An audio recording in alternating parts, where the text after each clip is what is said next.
प्रधानमंत्री नरेंद्र मोदी ने मन की बात कार्यक्रम में आजादी के 75 साल के उपलक्ष्य में हो रहे अमृत महोत्सव में भाग लेने का किया आह्वान। कारगिल के शहीदों को भी किया नमन।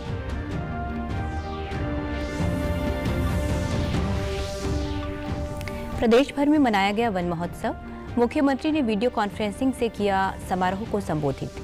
ई पौधशाला ऐप का भी किया शुभारंभ।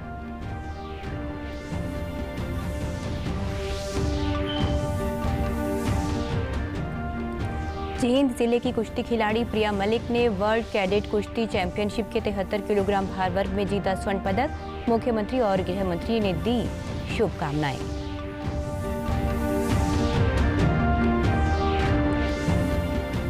और रेहड़ी पटरी वालों के लिए लाभकारी साबित हो रही है प्रधानमंत्री स्वनिधि योजना। कैथल जिले में 550 से अधिक लोगों ने उठाया लाभ।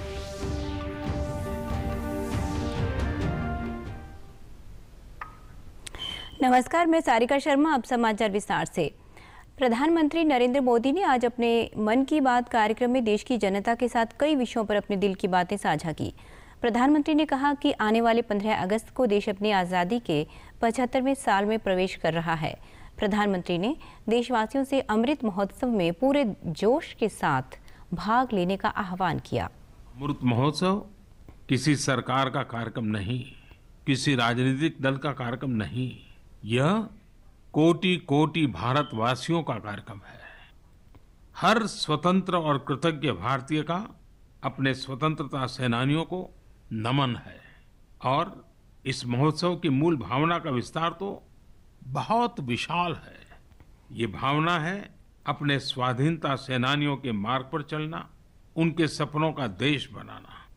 जैसे देश की आजादी के मतवाले स्वतंत्रता के लिए एकजुट हो गए थे, वैसे ही हमें देश के विकास के लिए एकजुट होना है। प्रधानमंत्री ने स्वतंत्रता के 75 वर्ष के जश्न के मौके पर जहां तक हो सके स्थानीय उत्पादों को अपनाने और प्रोत्साहित करने पर जोर दिया। उन्होंने कहा कि हथकरघा दिवस खादी और हथकरघा उत्पादों तक पहुंचने का ये उपयुक्त अवसर है। खादी की बिक्री कई गुना बढ़ गई है। क्या कोई सोच सकता था कि खादी के किसी स्टोर से एक दिन में 1 करोड़ रुपए से अधिक की बिक्री हो सकती है? लेकिन आपने ये भी कर दिखाया है। आप जब भी कहीं पर खादी का कुछ खरीदते हैं तो इसका लाभ हमारे गरीब बुनकर भाइयों बहनों को ही होता है। इसलिए खादी खरीदना एक तरह से जन सेवा भी है, देश सेवा भी है। 26 जुलाई के कारगिल विजय दिवस के अवसर पर प्रधानमंत्री ने सैनिकों के बलिदान और बहादुरी को याद किया। उन्होंने राष्ट्र प्रथम सदैव प्रथम का मंत्र दिया। मुख्यमंत्री मनोहर लाल ने आज चंडीगढ़ में पौधा लगाकर राज्य स्तरीय वन महोत्सव की शुरुआत की। मुख्यमंत्री ने वीडियो कॉन्फ्रेंसिंग से जगाधरी में हुए राज्य स्तरीय वन महोत्सव को संबोधित करते हुए कहा कि आने वाली पीढ़ी की खुशहाली व विरासत में भरपूर पानी देने के लिए हमें पर्यावरण को लेकर सजग होना होगा। इस अवसर पर मुख्यमंत्री ने ई पौधशाला ऐप का भी शुभारंभ किया। इस ऐप के माध्यम से कोई भी नागरिक घर बैठे ही नजदीकी नर्सरियों से पौधे मंगवा सकता है। जो पेड़ तो महत्वपूर्ण है ही है। आखिर इन पेड़ों से हम फल प्राप्त करते हैं, छाया प्राप्त करते हैं, और सबसे महत्वपूर्ण, क्योंकि अभी कोविड के इस 2 वर्ष के कार्यकाल का जो हमको अनुभव हुआ है, खास करके जो दूसरी लहर आई, इस समय इन पेड़ों के माध्यम से जो ऑक्सीजन की आवश्यकता पूर्ति होती है वो हमको ध्यान में आई है। आखिर ये जो आवश्यकता अगर आभास हुआ है, तभी लोगों में जागरण भी पैदा हुआ है कि हमको पेड़ जो है वो लगाने चाहिए। यमुनानगर में आयोजित 72वें वन महोत्सव का शुभारंभ करते हुए प्रदेश के वन मंत्री कंवरपाल गुर्जर ने कहा कि वर्तमान में हरियाणा में वन क्षेत्र मात्र 3% है। इस क्षेत्र को बढ़ाने के लिए प्रयास किए जा रहे हैं। प्रत्येक जिला में ऑक्सीवन और पंचवटी का निर्माण करवाया जा रहा है। समारोह में Aravalli the last frontier and Dharohar पत्रिका का विमोचन भी किया गया। इस अवसर पर विभिन्न गांवों के सरपंचों को हर्बल पार्क बनाने पर सम्मानित किया गया। ये सारा उसमें ही है, ऑक्सीवन भी यही है और पंचवटी भी यही है। उसमें हम औषधीय पेड़ भी लगा रहे हैं, क्योंकि पेड़ का बड़ा महत्व है। और जो प्रचलित है आज पेड़ जिनके बारे में ज़्यादा जानकारी, इस प्रकार के हम पेड़ लगा रहे तो उनका उपयोग हो सके और लोग स्वस्थ हो सके। और जो ऑक्सीवन है वो इसलिए कि ऑक्सीजन की जो अभी कमी हमने देखी, और कोरोना काल में आपने देखा कि ऑक्सीजन का किस प्रकार से एक समस्या सामने आई, तो उसी के आधार पे माननीय मुख्यमंत्री जी ने नाम दिया ऑक्सीवन। राज्य स्तरीय वन महोत्सव के तहत आज पलवल में भी सरस्वती महिला कॉलेज में जिला स्तरीय कार्यक्रम आयोजित किया गया। विधायक दीपक मंगला ने पौधारोपण कर कार्यक्रम का शुभारंभ किया। इस अवसर पर विधायक ने कहा कि पलवल जिले में 7.5 लाख पौधे लगाए जाएंगे। पौधों के रखरखाव पर भी विशेष ध्यान दिया जाएगा। उन्होंने लोगों से अपील करते हुए कहा कि पौधे लगाने के साथ उनकी देखभाल भी अवश्य करें।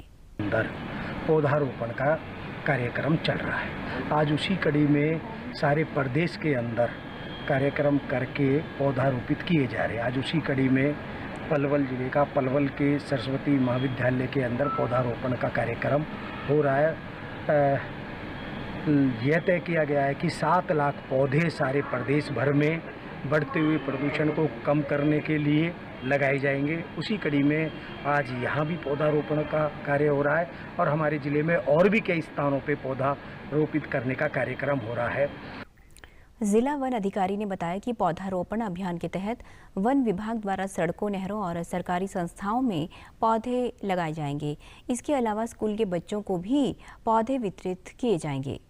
कि जो वन विभाग द्वारा पौधारोपण किया जाता है मानसून सीजन में, उसमें वन विभाग तो होता ही है, बाकी जो आम जनता है, बाकी और जो NGOs है, कॉलेजेस है, इन सभी को मिलके एक इस पौधारोपण मुहिम की शुरुआत की जाती है। इसके लिए वन महोत्सव हम हर साल मनाते हैं। पलवल में हमारा इस साल उद्देश्य है लगभग 7.5 लाख पौधे लगाए जाएंगे अलग अलग, जिसमें वन विभाग खुद करीब 3 लाख पौधे लगाने वाला है। बाकी हम पंचायतों को 2.5 लाख पौधे देंगे पर पंचायत 1000 के हिसाब से। फिर जो स्कूली बच्चे हैं उनको पौधे दिए जाएंगे, हर बच्चे को एक पौधा दिया जाएगा जो कहीं भी लगा सकते हैं पौधे।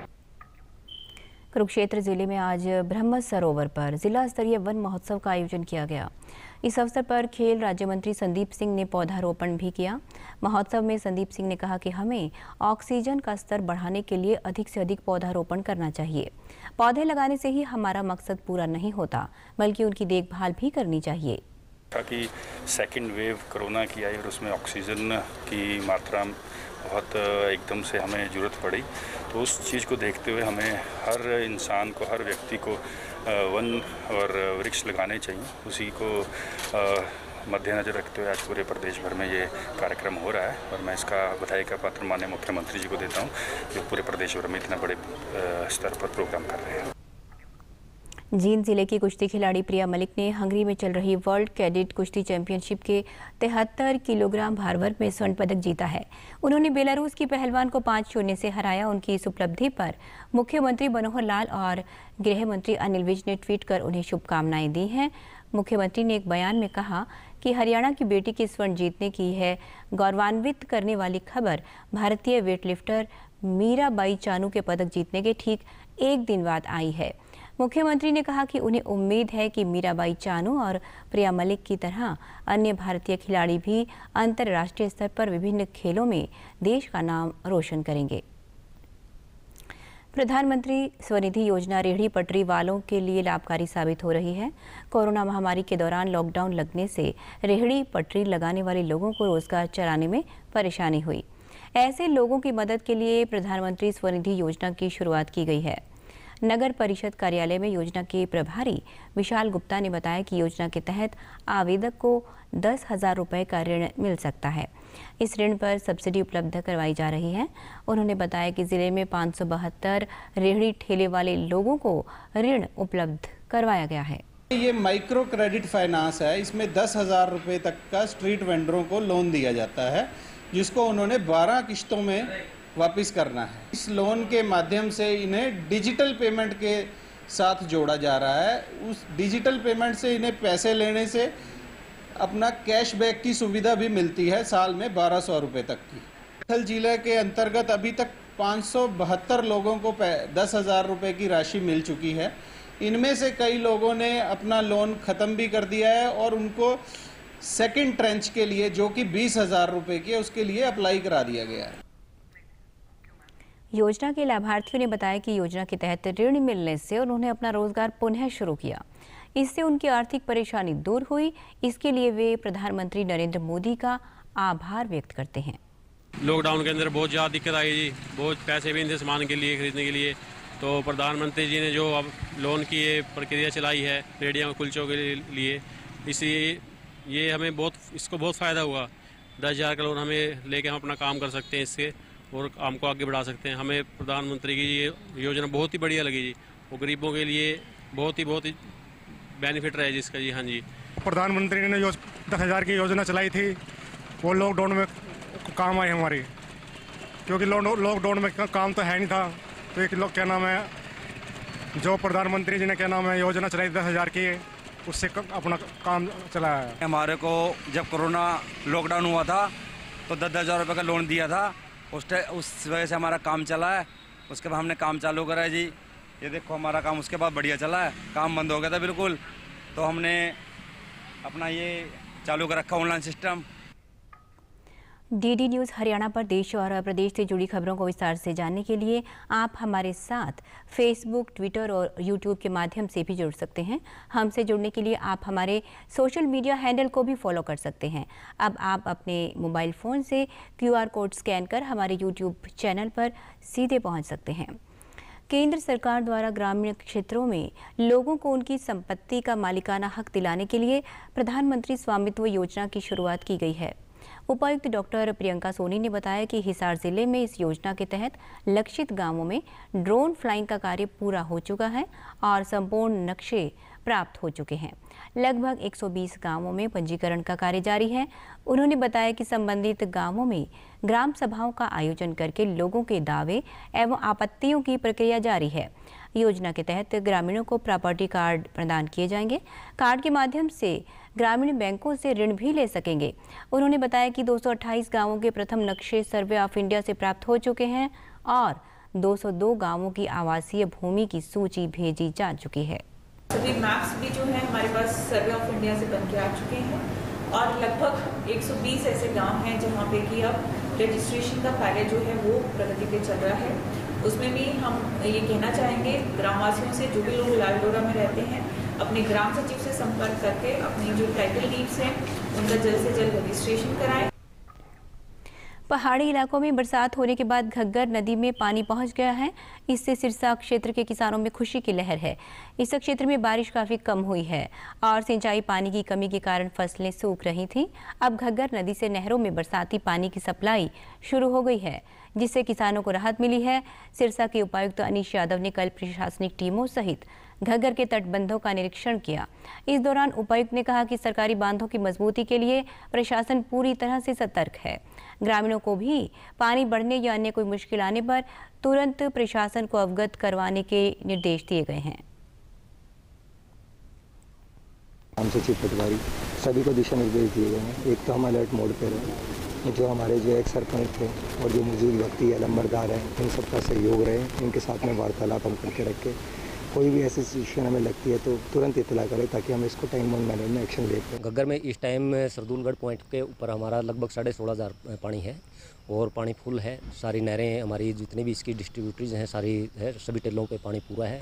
लगभग 4,000 की हमारी नहरें हैं ऊपर नीचे और 1,500 के करीब जो है लगभग ज़मींदार उठा लेते हैं और 7,000 पानी हमने नीचे राजस्थान साइफन की तरफ रिलीज़ किए हैं। किसानों ने बताया कि बरसाती पानी से फसलों को लाभ होता है और भूजल का दोहन भी कम होता है। आने से इससे किसानों को बड़ा लाभ होगा। धान की फसल सूख रही थी और हमारे पास इसके अलावा पीछे पानी खारे है ट्यूबवेलों के। घग्गर पे ही हमारे जो ये 4-5 गांव हैं, जो भी है मल्ले वाला, बुड्ढा बाना, किराड़कोट, जो भी है सारे घग्गर पे ही निर्भर है। बहुत अच्छा हुआ है जी, पानी फसलें सूख रही थी, अब पानी पूरा मान लो फसलों को मिल जाएगा। और जो ट्यूबवेल की मोटरें हैं जी, पानी थोड़ा होने के कारण मोटरें चल नहीं रही थी, अब मोटरें सही चलेंगी जी। अंत में इस बुलेटिन के मुख्य समाचार एक बार फिर।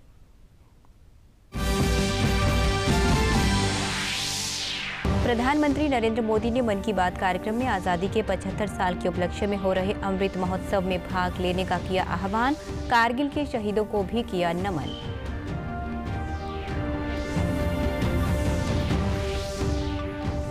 प्रदेश भर में मनाया गया वन महोत्सव। मुख्यमंत्री ने वीडियो कॉन्फ्रेंसिंग से किया समारोह को संबोधित। ई पौधशाला ऐप का भी किया शुभारंभ।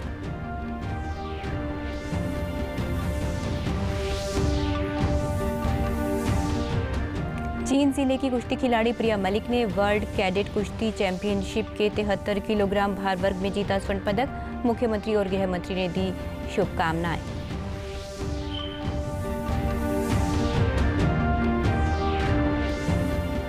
और रेहड़ी पटरी वालों के लिए लाभकारी साबित हो रही है प्रधानमंत्री स्वनिधि योजना। कैथल जिले में 550 से अधिक लोगों ने उठाया लाभ।